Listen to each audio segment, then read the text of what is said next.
Yahushua return, there's going to be many people wailing because of him.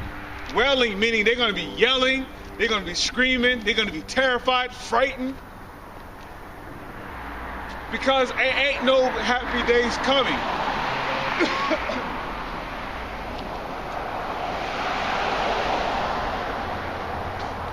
Okay? It says, who is this that cometh from Edom with dyed garments from Basra, this that is glorious in his apparel, traveling in the greatness of his strength? I that speak in righteousness, mighty to save. Wherefore art thou red in thine apparel? Okay? And thy garments like him that treadeth in the wine fat. I have trodden the winepress alone. Now when it says the winepress, how do you make, back in the ancient world, wine was commonly made from grapes. So how would you make wine back in the ancient world? Well, you would take the grapes, you would put them into a giant bin or some kind of giant tub. And then the man, what he would do is he would get in the tub and he would trample upon the grapes. Okay?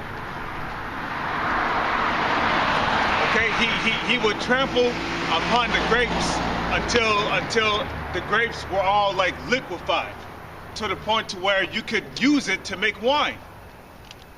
Well, the grapes in Isaiah chapter 63 verse 3, the grapes is talking about the people. You people are the grapes. Okay? And guess what? If somebody gets smashed by a boulder, what do you think is going to happen? Blood is going to splatter out everywhere. Just like how if you trample upon a grape juice, the grape juice is going to splatter everywhere.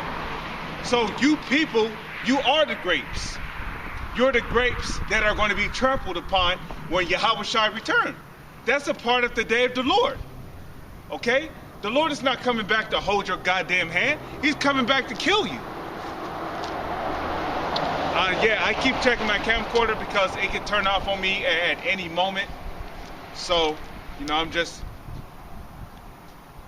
So it says, I have trodden the winepress alone. You people are the wine that's going to be trampled upon. Now, it's not talking about, you know, Yahushua is going to get out of his chariot and you know, he's going to start stepping on thousands of people, you know. Motherfucker, oh yeah, didn't you call me a bitch 2,000 years ago? Yeah, you was the one who, you were the one who threw that stone at me. Yeah, let me step on you too. Nah, man. Well, yeah, when it says trodden the winepress, meaning Yahushua is going to be zapping people with concentrated fire from the chariots. Okay, that's what it's talking about.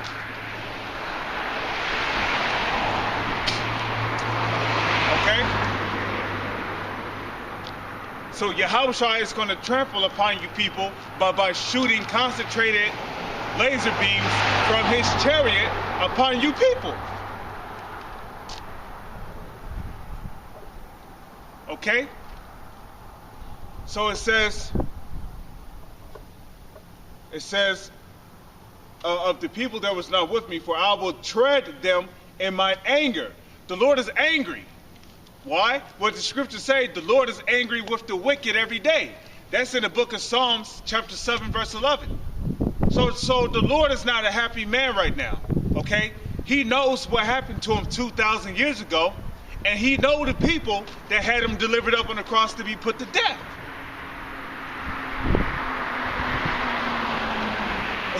Okay? So what do you think is going to happen, man? Well, when Yahushua returns, he's going to take his vengeance. As it is written, make way for vengeance is mine, save the Lord. That's what the Lord said. I believe that's in Zechariah. Okay? The Lord said that he will repay.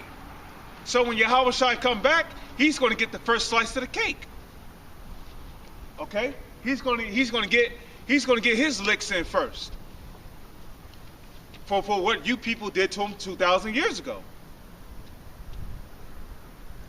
It says, for the day of my vengeance, it says, for the day of vengeance is in my heart. So the day of vengeance is in the word heart goes back to the Hebrew word lab, which means your mind. So the day of vengeance is steadily within the mind of who the world calls Jesus. So Yahushua, who the world calls Jesus, the day of vengeance is in his mind. Okay? That's what he's thinking about. He's thinking about revenge. Vengeance. The day of vengeance. So the day of the Lord is not going to be some happy day where everybody stops fighting and everybody come together. Nah, man. The Lord is coming back to make war. Okay? The book of Exodus, chapter 15, verse 3, it tells you that the Lord is a man of war.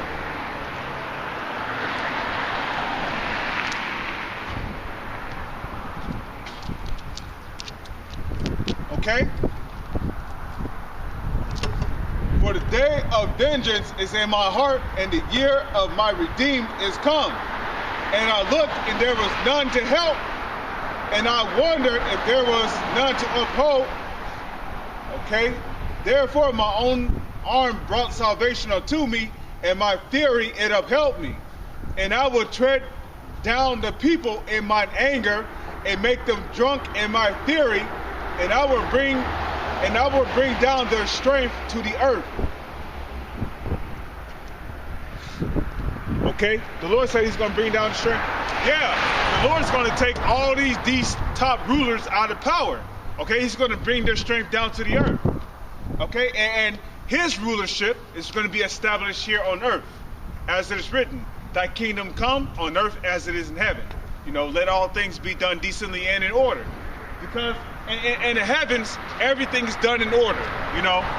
There's not a time when something is out of order. Like, this damn devil, the so-called white man, he'll tell you that, oh yeah, meteors go around striking planets, then the planets blow up, and nah, man, that's not what happens. Okay, the Lord is not going to just create a planet. I mean, he can do that, but that's not the Most High.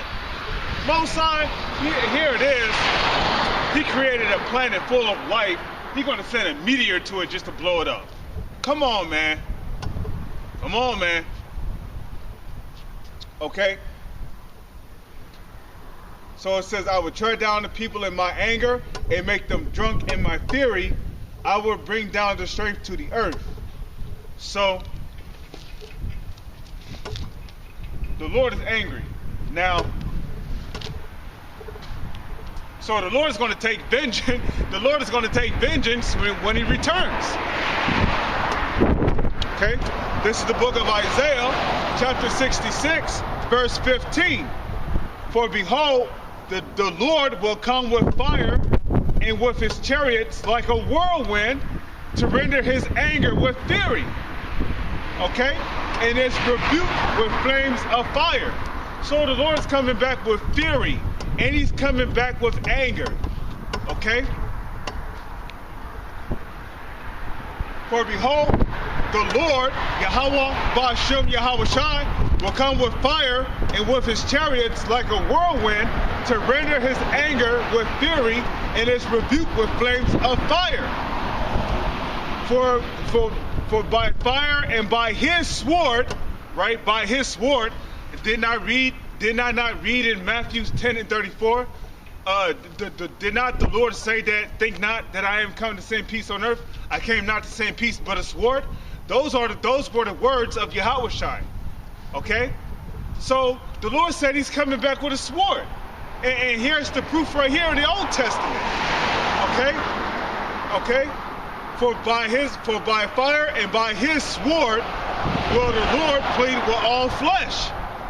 So, and the slain of the Lord shall be many.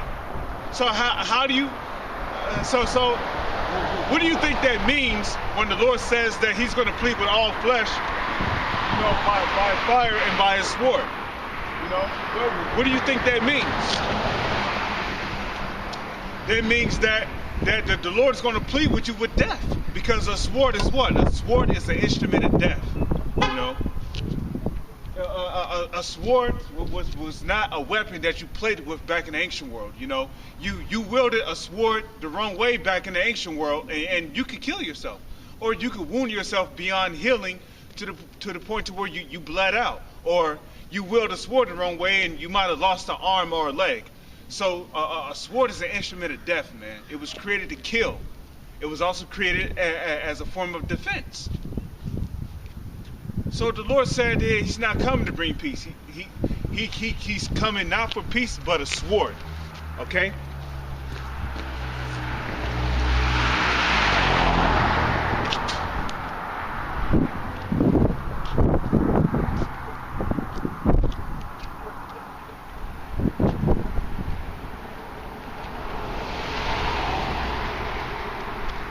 Now, this is the book of 2nd Esdras. So making sure it's still recording here.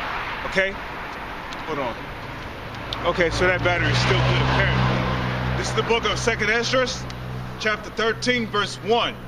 This is also going into the day of the Lord. Okay? After I finish reading this, the Lord's will, I'm going to close it up. Okay? And it came to pass after 7 days, I dreamed a dream by night, and lo, there arose a wind from the sea that had moved all the waves thereof.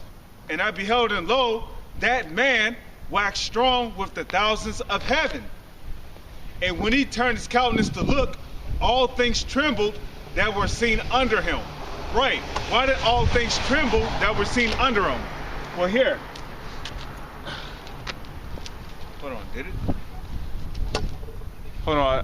Did it just, I think I just heard a beep. Did it turn off? Hold on. I thought I heard a beep. Normally when it turns off, it makes a beep. So lucky. So here, it says all things trembled that were seen under them. Well, here's the precept to that.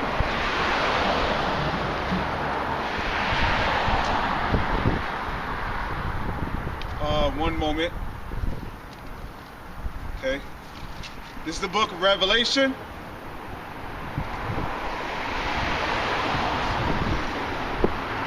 Pages sticking together. It's cold outside, Baloo. Hey, the pages are sticking together. It's cold, right? Your fingers get cold. Ain't that what you said some years back, Baloo? You know, you don't go out because your fingers you don't go out in the wintertime to teach because your fingers get cold. And you know, and the pages stick together. Well, it's like, what, 10 degrees out here? It's cold as fuck outside. But guess what? The Lord said, go ye out to the highways and hedges and teach. This is the book of Revelation, chapter 1, verse 7. It says, behold, he cometh with clouds, and every eye shall see him, and they also which pierced him, and all kindreds of the earth shall wail because of him, even so am I. So, you know, it said he coming with clouds. Now, when you read the book of Psalms, chapter 104, verse 4, well, chapter 104, verse 2 to 4, it tells you who maketh the clouds his chariots. So the chariots is talking about, you know, what the world calls UFOs. Okay? Those are the chariots of Israel.